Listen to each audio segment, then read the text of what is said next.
What's the most unfair thing that happened to you at school? Our principal required students to verbally thank every staff member who provided any service or lose privileges related to that service. At first, it seemed easy enough, just say thanks and move on. But Principal Sanford monitored this religiously through staff reports. The janitor actually carried a clipboard where he'd mark down which students thanked him for mopping. The librarian would revoke computer access if you forgot to thank her for literally just sitting at her desk while you checked out your own books using the automated system. The worst was having to thank the security guard for searching our backpacks every morning. "Thank you for violating my privacy," we'd all say, before Sanford decided sarcasm didn't count. One kid forgot to thank him sincerely and couldn't enter the building for 3 days until his parents threatened to call the news. The security guard just stood there each morning, waiting for his mandatory gratitude like some kind of praise vampire. I'd gotten pretty good at the routine. Thank the bus driver, thank the security guard, thank the attendance lady for marking me present, thank the janitor for existing, thank the cafeteria ladies for slopping mystery meat onto my tray. It was degrading but manageable. I'd even trained myself to thank people in my sleep when the nurse took my temperature during a fever check. She actually woke me up to make sure I said it clearly enough for her records. My friend had lost bathroom privileges for a month after forgetting to thank the janitor during her period. She bled through her pants in algebra because she couldn't access the bathroom, and the school's response was that she should have been more grateful. Another kid lost library access during finals week and failed his research paper. The principal called it a life lesson in appreciation. I woke up with strep throat one Monday morning, the kind where your throat feels like you've been gargling broken glass. My mom wanted to keep me home, but I had a chemistry final I couldn't miss. She gave me antibiotics and sent me with a note explaining I'd lost my voice completely. I could only communicate through gestures and wheezing. I managed to croak out a barely audible thanks to the bus driver and security guard, sounding like a dying frog. They accepted it, probably out of pity. The attendance lady let me just wave, but when I got to lunch, holding my tray out for food, I opened my mouth and nothing came out, not even a whisper. The cafeteria lady, Mrs. Turner, stood there with her ladle suspended over my tray, waiting. I pointed to my throat. I showed her my doctor's note. I mouthed thank you, as dramatically as possible. I even did a little bow of gratitude. Nothing worked. She pulled the tray away and pointed to the sign, "Verbal thanks required." I wrote thank you on my hand and showed her. She shook her head. I tried to make any sound at all, but my throat was so swollen that only air came out. The security guard came over and escorted me out of the cafeteria, saying I was refusing to comply with gratitude requirements. I spent the rest of the week buying bags of chips from the vending machine with my last $10, but by Thursday, even those were gone. I couldn't bring lunch from home because we didn't have any food at home. That's why I needed the free lunch program. By Friday, I was so lightheaded from not eating that I could barely see straight. During my chemistry final, the room started spinning. The periodic table on the wall looked like it was melting. I remember thinking the multiple choice bubbles were dancing around the page, and then I hit the floor face first, breaking my nose on the way down. Blood everywhere, complete chaos, and the school nurse yelling at everyone to give me space. I woke up in the hospital with an IV in my arm, and my mom crying beside the bed. The doctor said I'd passed out from malnutrition combined with dehydration, and that I was lucky I didn't crack my skull when I fell. My nose was broken, and I had a concussion from hitting the floor. My mom had already called a lawyer about suing the school for denying me food access. Principal Sanford showed up in my hospital room with a clipboard and that same fake sympathetic face they all did. "I understand you've had a medical incident," he said, "but I need to inform you that you failed to thank Nurse Stevens when she administered first aid after your fall. That's automatic suspension from health services at school." He actually pulled out another form. "Also, you'll need to thank the janitor for cleaning up your blood, or you'll lose building access privileges when you return." My mom stood up so fast her chair fell over. "Are you seriously here to punish my hospitalized child for not thanking people while unconscious?" "The rule exists to teach gratitude," Principal Sanford said, still holding his clipboard. "No exceptions, even for medical emergencies. Speaking of which," he turned to me, "you'll need to thank me for this visit or lose administrative access, meaning you can't appeal any of these decisions." I stared at Principal Sanford standing there with his clipboard while my broken nose throbbed and the room spun slightly from the concussion. Something inside me cracked like ice breaking on a frozen pond. My mom's hand grabbed mine so hard I felt her nails dig into my skin. I tried to push myself up in the hospital bed, but the pain meds made everything feel like I was moving through thick syrup. The IV tube pulled tight against my arm. Sanford just stood there waiting with his pen ready. Mom shot up from her chair and pointed at the door. She told him to get out right now or she'd call security herself. Her voice shook with rage. Sanford started saying something about school policy being clear, but Mom was already hitting the red nurse call button over and over. She yelled for someone to remove this man from her child's room immediately. 2 nurses rushed in looking confused. Mom pointed at Sanford and said he was harassing her injured child. The nurses looked at each other and then at Sanford's clipboard. One nurse stepped between him and my bed, while the other called hospital security. Sanford kept trying to explain about the gratitude requirements, but the nurses weren't having it. A security guard showed up within minutes and escorted Sanford out while he protested about needing my verbal thanks. The door closed behind them,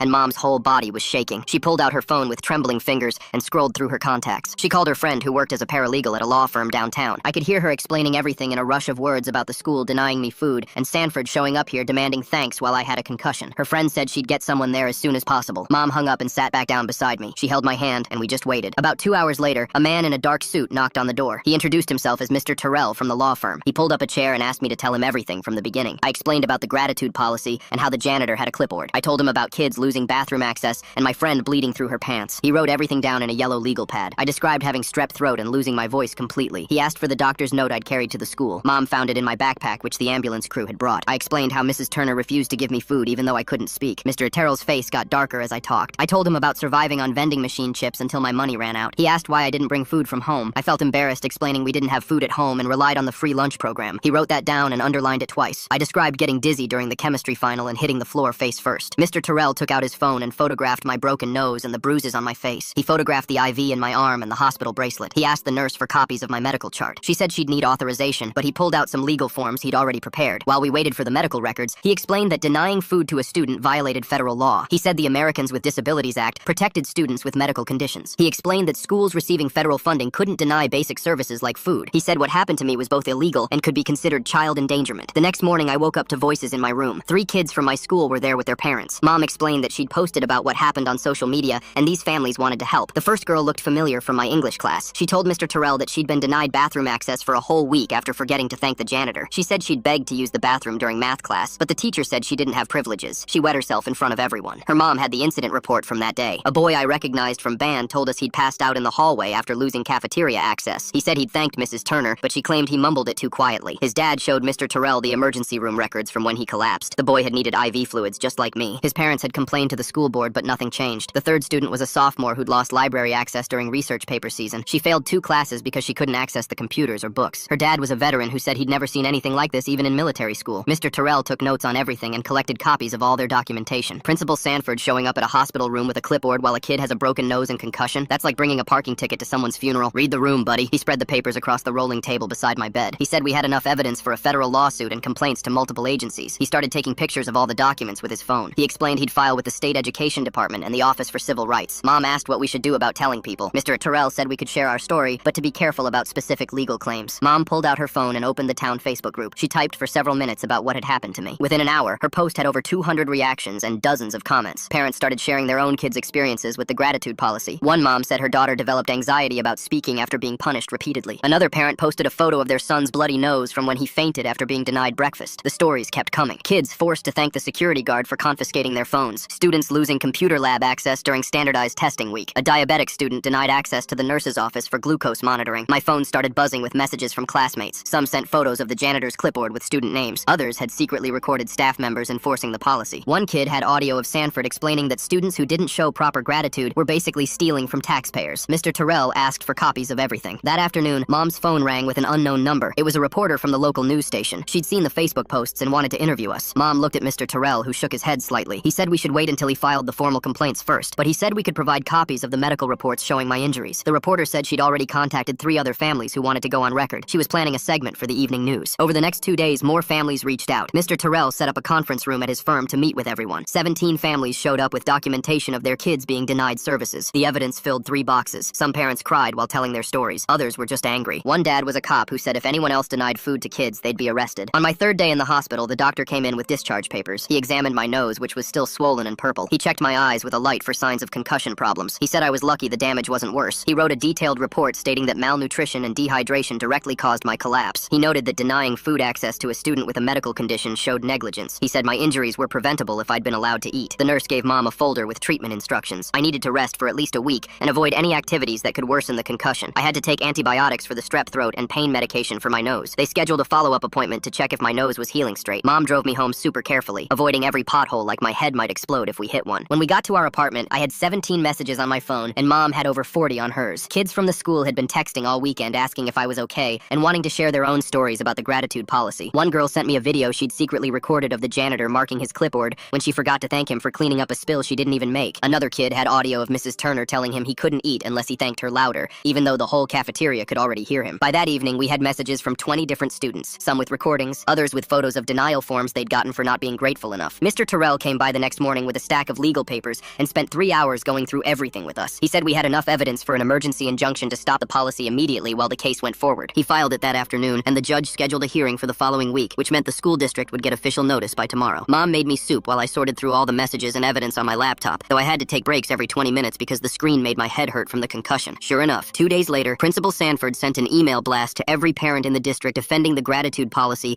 as essential character building that taught students important life skills. He actually wrote that students were exaggerating their experiences and that no one had been seriously harmed by learning to show proper appreciation for the hard work of school staff. He attached statistics about youth entitlement and articles about the importance of gratitude in child development. The email backfired within hours. Parents started replying all with their own kids' medical bills and therapy receipts attached. One family's insurance statement showed $8,000 in treatment costs after their daughter daughter developed an eating disorder from losing cafeteria access for 2 months. Another parent posted receipts for emergency room visits when their diabetic son couldn't access the nurse's office. The reply all chain got so long that the district email server actually crashed for a few hours. 3 teachers reached out to mom privately through Facebook, scared to use school email. They sent screenshots of internal emails where Principal Sanford threatened to fire anyone who didn't strictly enforce the gratitude requirements. One teacher had been written up for letting a kid use the bathroom without verbal thanks when the kid was clearly about to throw up. Another got in trouble for not reporting a student who whispered thanks instead of speaking at normal volume. The cafeteria workers union rep called Mr. Terrell directly after hearing about the lawsuit. She said Sanford had made all food service employees sign agreements that they'd report any student who didn't thank them or they'd lose their jobs. She had copies of the agreements and testimonies from workers who felt terrible about denying food to hungry kids but couldn't afford to get fired. During all this legal stuff, I was dealing with splitting headaches that made me want to puke. Mom had to wake me up every 3 hours at night to check if I was okay, shining a flashlight in my eyes to make sure my pupils were the same size. I couldn't eat normal meals because my stomach was all messed up from not eating for a week. Even crackers made me feel sick. The doctor said it would take time for my body to adjust to food again after the starvation. 5 days after the filing, the school board called an emergency meeting. They sent out a robocall at 6 in the morning saying they'd be discussing the gratitude policy at 7 that night. By 6:30, the parking lot was completely full and parents were parking on the grass and sidewalks. 3 news vans showed up with cameras and reporters interviewing parents outside. The auditorium was packed so tight that people were standing along the walls and sitting in the aisles. They had to open the cafeteria and set up a video feed for overflow. The board members sat at their long table looking really uncomfortable as hundreds of angry parents stared at them. They started with public comments, limiting each person to 2 minutes. When they called my name, I stood up super slowly because quick movements made the room spin. Mom helped me walk to the microphone at the front. I explained how I physically couldn't speak because of strep throat, how I had a doctor's note, how I tried every possible way to show gratitude without words. I told them about passing out face first during my chemistry final, breaking my nose, getting a concussion, all because the school chose their policy over letting a sick kid eat. I showed them the hospital bills, the photos of my broken nose, the doctor's report about malnutrition. The board members kept looking at each other nervously. After me, other students got up to testify. My friend who bled through her clothes told her story, while her mom held up the ruined pants as evidence. A boy with diabetes explained how he went into shock when he couldn't access the nurse for his insulin. A girl with anxiety showed her therapy bills from developing a fear of speaking after being punished so many times. Each story was worse than the last, and the board members looked more and more uncomfortable as the night went on. Principal Sanford stood up from his chair at the side of the room and walked to the podium carrying a thick binder. He flipped it open and started pulling out papers covered in charts and graphs while the whole auditorium went quiet. These records show 92% compliance with gratitude requirements over the past 2 years, he said. He held up page after page of the janitor's clipboard copies and attendance sheets with check marks next to names. The security guard's daily logs showed which students said thanks and which ones didn't. He had spreadsheets tracking bathroom access denials and food service restrictions sorted by date and student name. He actually smiled while showing a graph where gratitude compliance went up after punishments increased. This data proves the system works exactly as designed. One of the board members leaned forward into her microphone. Mr. Sanford, did you really go to this student's hospital room and demand thanks while they were injured? The whole room held its breath. Sanford straightened his tie and nodded. Yes. Consistency is the foundation of any behavioral modification program. The board member's face went red. You demanded gratitude from a child with a broken nose and concussion that your policy caused? Sanford opened his mouth to answer, but the crowd erupted in angry shouting. How did Principal Sanford track all those thank yous with such detail? The clipboards and spreadsheets and graphs? Did he really spend hours making charts about which kids said thanks? Parents were standing up and yelling while the board president banged his gavel trying to restore order. 3 days later, a letter arrived from the state education department saying they were launching a full investigation into our school. They sent 2 investigators who set up in the library and started interviewing students one by one. Kids lined up down the hallway waiting to tell their stories. The investigators took notes on everything and collected copies of all the punishment records and denial logs. They asked for the original clipboards and tracking sheets that staff had been using. Mr. Terrell filed the federal lawsuit that same week at the courthouse downtown. He named the school district, Principal Sanford personally, and the board members who knew about the policy but didn't stop it. The lawsuit asked for medical costs, pain and suffering damages, and an immediate end to all gratitude requirements. He also demanded Sanford be removed from any position where he had power over students. Local news crews showed up at the school every morning filming students going through the metal detectors without having to say thanks anymore. I was walking to my locker after school about a week later when the security guard approached me in the empty hallway. He looked around to make sure nobody was watching and spoke quietly. I'm sorry about what happened to you. He rubbed his face and sighed. I knew it was wrong, but I have 3 kids and I needed this job. He pulled out a business card and handed it to me. That's my number if your lawyer needs me to testify about what really went on here. More staff started coming forward after that. The janitor showed up at Mr. Terrell's office with a cardboard box full of clipboards dating back 2 years. Each one had hundreds of names with marks showing who thanked him and who didn't. He had notes in the margins about which kids lost bathroom access and for how long. The librarian brought her computer access logs showing she'd blocked over 300 students from using school computers for not saying thanks. Even some teachers came forward with emails where Sanford threatened to fire them if they didn't enforce the policy strictly. The school district hired a child psychologist to evaluate students who'd been affected by the gratitude policy. She spent 3 weeks interviewing kids and reviewing medical records. Her report said the forced gratitude system created a culture of fear and control instead of genuine appreciation. She wrote that students showed signs of anxiety, depression, and trauma from being denied basic needs. She said making children thank adults for searching their bags or denying them food was psychological manipulation. About a month into the lawsuit, the school district's lawyer called Mr. Terrell to discuss a settlement. They offered to pay all our medical bills and therapy costs if we dropped the lawsuit and signed papers saying we wouldn't talk about the case publicly. They wanted to make everything go away quietly without admitting they did anything wrong. Mr. Terrell called my mom and explained the offer. We talked about it over dinner that night, but Mom shook her head. This isn't just about money. It's about making sure this never happens to another kid. Mr. Terrell told the district lawyer we were rejecting their offer and proceeding with the lawsuit. We're not fighting for a payout, he said in his response letter. We're fighting to protect future students from this kind of abuse. Word spread through town about what was happening at the school. The pizza place downtown put up a sign in their window saying, "Free lunch for any student affected by the gratitude policy. No thanks required." The sandwich shop followed with their own sign. The local diner started a fund to help families pay for therapy costs. Even the grocery store put up a display by the registers collecting donations for affected students. More businesses joined in each day until Main Street was full of support signs. The hearing happened 2 days later at the courthouse downtown. Mr. Terrell stood in front of the judge with a stack of papers 3 inches thick. He showed her the medical reports from my hospital stay and photos of my broken nose. He had statements from 27 students about being denied food, bathrooms, or other basic services. The judge's face got harder with each page she read. She kept shaking her head and writing notes on her legal pad. After an hour of looking through everything, she banged her gavel and issued a temporary restraining order. The gratitude policy had to stop immediately. No more forced thanks for anything. Students could get food, use bathrooms, and access all services without saying a single word. The school district's lawyer tried to argue, but the judge cut him off. She said denying children food was child abuse, not character education. When I went back to the school the next Monday, everything felt different. The security guard just waved kids through the metal detector without waiting for thanks. He actually looked relieved, like someone had taken a heavy weight off his shoulders. The cafeteria workers served food with small smiles, instead of standing there waiting for verbal gratitude. Mrs. Turner put extra mashed potatoes on my tray and winked at me. The janitor had thrown away his clipboard and was actually whistling while he mopped. Students walked through the halls without that scared look they used to have. Nobody had to calculate whether they'd said thanks enough times to use the bathroom. The attendance lady marked kids present without making them perform gratitude. That same morning, an announcement came over the speakers that Principal Sanford was on administrative leave. The whole school went quiet for a second, then you could hear cheering from different classrooms. An interim principal named Ms. Rodriguez took over and called an assembly that afternoon. She stood at the podium and said student welfare would be her top priority. She apologized for what we'd been through and promised things would change. She set up a box outside her office where students could leave anonymous notes about their concerns. The state investigators showed up that week and started interviewing everyone. They pulled students out of class one by one to ask about their experiences. They went through Sanford's office and took boxes of files. They examined years of emails and memos. After 2 weeks of digging, they found something big. Sanford had been getting bonus payments for his character education programs. The district gave him extra money every year based on his gratitude compliance rates. He was literally making thousands of dollars by forcing us to thank people. The investigators found spreadsheets where he tracked percentages and calculated his bonuses. 3 weeks after the investigation started, the school board called another emergency meeting. They voted to fire Sanford for gross misconduct. The board president read a statement saying they were deeply sorry for allowing the policy to continue. They admitted they should have listened when parents complained. They promised to review all policies to make sure nothing like this could happen again. The local paper ran the story on the front page with the headline, "Principal Fired After Gratitude Policy Abuse." The district also agreed to pay all medical bills for students who got hurt because of the policy. They set up a fund for therapy and mental health support. My mom got a letter saying they'd cover my hospital stay, the broken nose surgery, and therapy sessions. Other families got similar letters. Kids who developed eating disorders or anxiety got long-term treatment covered. The district hired counselors specifically to help students recover from what happened. Mr. Terrell said we still needed to continue with the federal lawsuit, though. He explained that paying medical bills wasn't enough. We needed an official court ruling to protect students everywhere. He wanted legal precedent that would stop any school from trying something similar. He filed papers in federal court asking for a judgment on constitutional violations. He said denying food and bathrooms violated basic human rights. The case would take months, but he was confident we'd win. Meanwhile, a reporter from a big national news network called my mom. They'd heard about our story and wanted to do a segment on it. Mom agreed after talking to Mr. Terrell. The reporter came to our house with a camera crew and interviewed me for 2 hours. They also talked to other students and filmed at the school. When the story aired on national TV,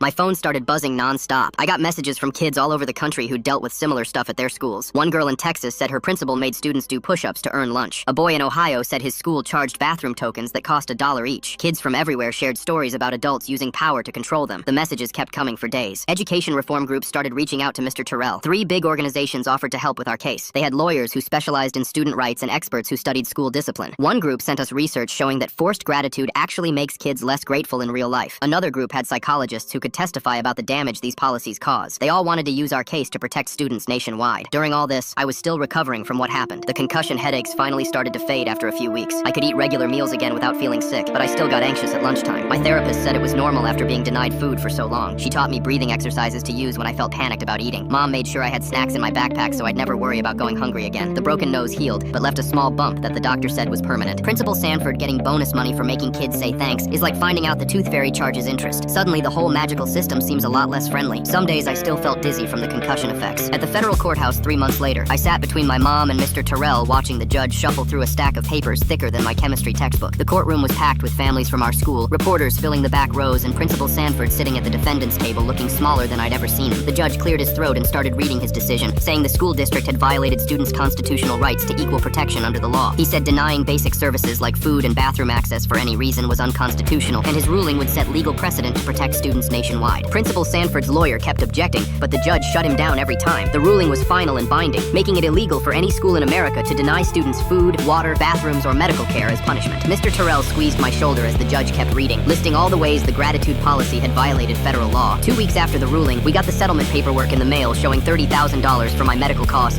therapy, and pain and suffering. Other families got their own settlements based on what their kids went through, with the girl who bled through her pants getting $25,000 and the boy who failed his research paper getting $15,000 for academic damages. The district had to pay out over $500,000 total to affected students. The school board called an emergency meeting to implement the court-ordered changes, and they invited students and parents to help write new policies. We spent 6 hours in the conference room going through every single rule to make sure nothing like the gratitude policy could happen again. They wrote it into official district policy that all students would have unconditional access to food, bathrooms, water fountains, and medical care, regardless of behavior or compliance with any other rules. The new policies specifically banned withholding any basic service as punishment or requiring any specific expression to receive services. We also worked on a student rights handbook that spelled out exactly what schools could and couldn't do. The handbook said students had the right to food even if they couldn't pay, the right to use bathrooms without asking permission during emergencies, and the right to medical care without conditions. It listed phone numbers students could call if their rights were violated, including legal aid services and the state education department's complaint line. The school board voted unanimously to adopt the handbook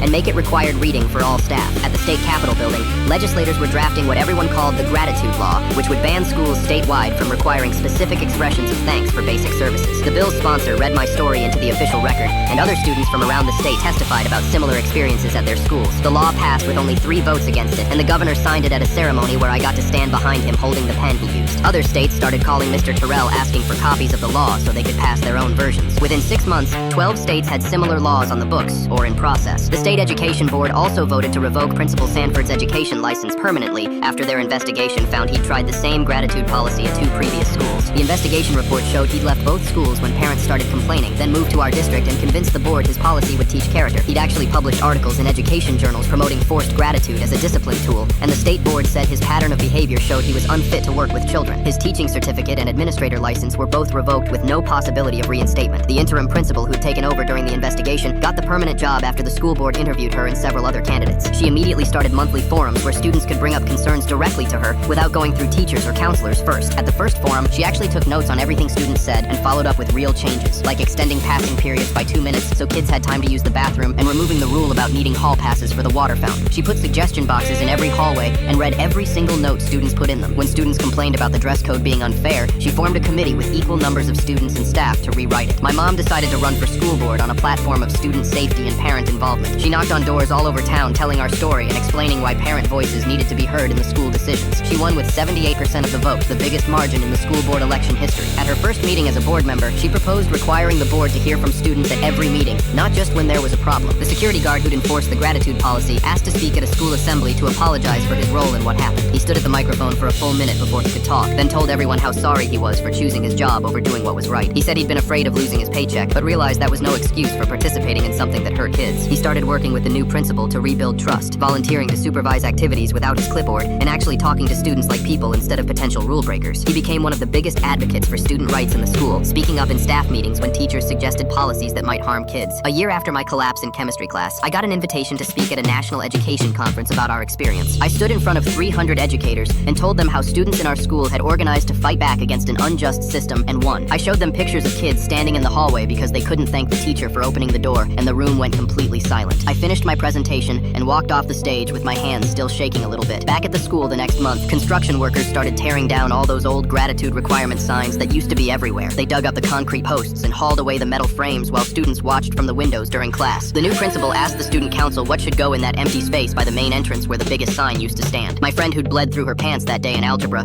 raised her hand and suggested a garden where students could actually sit and talk without being monitored. The principal approved it right away and even let students help design it. We planted flowers and put in benches and this little fountain that made a nice sound when you walked by. Kids started eating lunch there when the weather was good, and nobody had to thank anybody for the privilege of sitting on a bench. That same friend ran for student body president the next year and won by a huge margin. She made these new rules that guaranteed every student could use the bathroom whenever they needed to and could get water without asking permission. She set up a system where students could report report problems anonymously, and the administration actually had to respond within 3 days. The cafeteria workers seemed happier too, without having to act like gratitude police all the time. Mrs. Turner started smiling at kids when she served food, and would sometimes give extra portions without anyone having to beg or perform thanks. She told me once that she actually liked her job, now that she could just focus on feeding hungry kids instead of enforcing stupid rules. Senior year came faster than I expected, even with all the time I'd missed during the legal stuff. My grades stayed strong because teachers let me make up work and take tests when I could. When college application time came around, I wrote my main essay about that day in the hospital when I refused to thank Principal Sanford. The guidance counselor said it was risky to write about confronting authority, but I sent it anyway. 3 months later, I got an acceptance letter from my dream school with a full scholarship attached. They said my essay showed exactly the kind of student they wanted, someone who'd stand up for what's right even when it's hard. At graduation, I was picked to give one of the student speeches. I stood at that same podium where Principal Sanford used to lecture us about gratitude and talked about the difference between real appreciation and forced compliance. I thanked my mom for fighting for me, Mr. Terrell for taking our case, the security guard for eventually doing the right thing, and all the students who'd stood up together. Nobody made me say any of it, which is why I actually meant every word. The school district created this annual award for student advocacy and named it after all of us who fought the gratitude policy. The first person to get it was the girl who'd shared her story at the hospital about wetting herself in class. She'd started a support group for students dealing with anxiety from the whole thing and helped dozens of kids. My mom and I spent the summer after graduation writing down everything that had happened from the beginning. A publisher picked it up, and now it's used in education programs to teach future teachers and administrators about student rights. The judge using words like unconstitutional makes me wonder what specific laws protect students from policies like this. Does denying bathroom access actually violate the Constitution itself, or are there other laws involved too? The way everything changed so fast is really interesting. We donate all the money from the book to the student rights organization we helped create with Mr. Terrell. 3 years have passed since then, and I'm sitting in my law school library studying for my education law exam. I picked this field specifically because of what happened to us. Sometimes I think about that day I collapsed in chemistry class with my face hitting the floor and breaking my nose. That moment changed everything, not just for me, but for thousands of students who now have real protection from administrators who think they can control kids through punishment and forced gratitude. Principal Sanford can never work in education again, and there are laws in multiple states now that specifically prevent schools from denying basic services for any reason. When new students at my law school ask why I chose education law, I tell them this whole story and watch their faces change from confused to angry to determined. That's how I know we really did make a difference, because people still care and still want to fight for what's right. Well, folks, that's story time wrapped up. Appreciate you letting me throw in my 2 cents along the way. If you made it to the end, drop a comment. I love reading all your comments.